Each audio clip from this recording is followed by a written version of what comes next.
Les gens semblent avoir deux visions différentes. La première où ils disent qu'il vient d'affronter un vrai gars et qu'il a été jusqu'à la décision. Maintenant, nous savons qu'il est solide. Et les autres disent qu'il ne peut pas rouler sur tout le monde et qu'il est bien moins fort qu'on le pensait. Mais il est humain. Tous les trous du cul qui ont dit ça ne pensent pas qu'il est humain.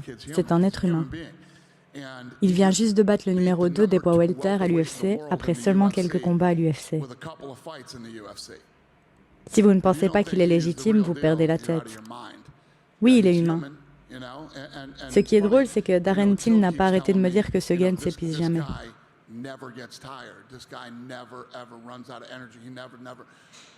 Tu ne peux pas préparer à l'entraînement un combat comme celui de ce soir.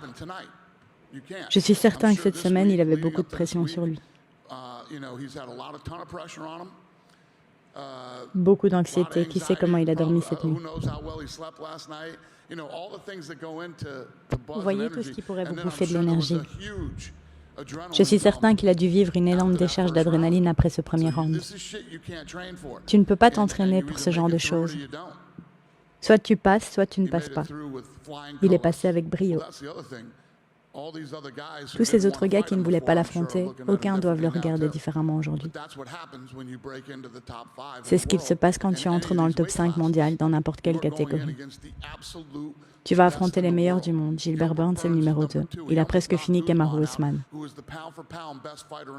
Qui est le meilleur combattant au monde actuellement? Donc pour ceux qui parlent, premièrement, ils ne doivent probablement ne rien comprendre au combat. Et deuxièmement, ils doivent replacer les choses dans leur contexte.